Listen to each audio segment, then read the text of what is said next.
মসজিদে দ্বিতীয় জামাতের বিধান কি? যদি মসজিদ, রাস্তাঘাট, স্টেশন বা পাবলিক প্লেসে এমন কোনো জায়গা হয় যেখানে প্রচুর মানুষ হয়, ছোট নামাজের জায়গা আছে, সেখানে সব মানুষ একসাথে জামাত করার সুযোগ থাকে না, তাহলে সেখানে বারবার জামাত হওয়াতে দোষের কিছু নেই।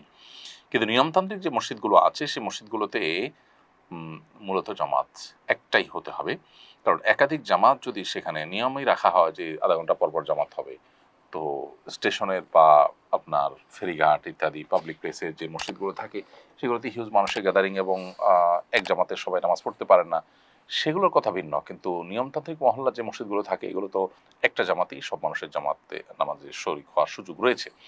সেখানে হয়তো কেউ আসতে পারেন না বা কারো দেরি হয়ে যায়, সেটার কারণে নিয়মতান্ত্রিকভাবে দ্বিতীয় আরেকটা জামাত প্রতিষ্ঠা করা অনুচিত এবং নাজায়েজ। কারণ এটি যদি করা হয় তাহলে সেক্ষেত্রে মসজিদে জামাতের যে মূল উদ্দেশ্য সেটাই কিন্তু ব্যাহত হয়ে যায়। তারপরে যদি ১-২ জনের জামাত ছুটে যায়, তারা মসজিদের বারান্দায় বা মসজিদের পেছনে কোথাও তারা যদি জামাতের নামাজ পড়ে নেন, ইনশাআল্লাহ সেটি জায়েজ হবে।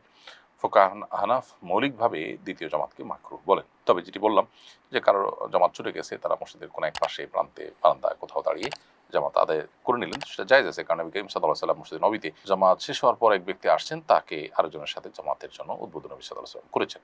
মৌলিকভাবে নিয়মতান্ত্রিকভাবে একাধিক জামাত মসজিদের মধ্যে প্রতিষ্ঠা করা উচিত না।